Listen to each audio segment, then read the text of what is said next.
नमस्कार दोस्तों, मेरा नाम सतीश कुमार है। कहानियाँ सुनाने का शौक़ रखता हूँ। द काम story session with Satish Kumar, Andaman Nicobar की लोक कथाएँ में आपका स्वागत है।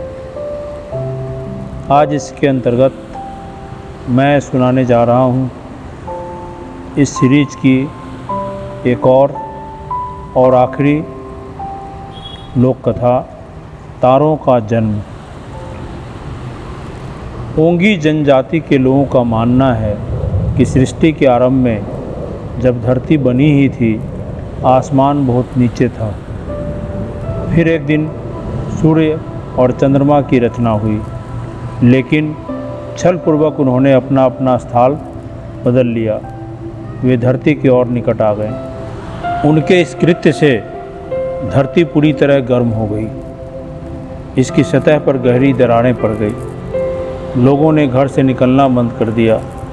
उन्हें डर था कि तेज़ धूप के कारण उनका शरीर झुलस जाएगा। झरने और नदियाँ सब सूख गए। पानी का कहीं नामो निशान न रहा। पशु पक्षी यहाँ से वहाँ, वहाँ से यहाँ मारे मारे फिरने लगे। एक दिन बुजुर्गों ने विचार विमर्श के लिए एक बैठक बुलाई। उसमें युवकों को भी बुलाया गया। तय पाया गया कि अगर ऐसे ही चलता रहा तो कुछ ही दिनों में धरती पर जीवन नष्ट हो जाएगा। अंत में सभी की सहमति से ताचोई, जो एक विशेष प्रकार की लकड़ी होती है, तथा चालोक, जिसे नारियल की डंडी भी कहते हैं, से तीर कमान तैयार करने का निर्णय लिया गया। निश्चय किया गया कि आसमान पर लगातार तब तक तीर मारते रहा जाए जब तक कि उसे धरती से काफ़ी दूर न धकेल दिया जाए। सूर्य और चंद्रमा तब अपने अपने स्थान पर पहुंच जाएंगे और इस तरह धरती असहनीय गर्मी से बच जाएगी। तब एक दिन उन्होंने आकाश को तीर मारना शुरू किया, लेकिन उनके सारे तीर आकाश में अटक गए। उनमें से एक भी तीर वापस धरती पर नहीं गिरा। होता यह कि जैसे ही तीर आसमान से टकराता, आग निकलती और तारा बन जाती। आसमान में इस तरह अनगिनत तारे बन गए, लेकिन ओंगी हताश नहीं हुए। आसमान के साथ साथ उन्होंने सूर्य और चंद्रमा को भी पीछे धकेलने के लिए उन पर तीर मारना जारी रखा।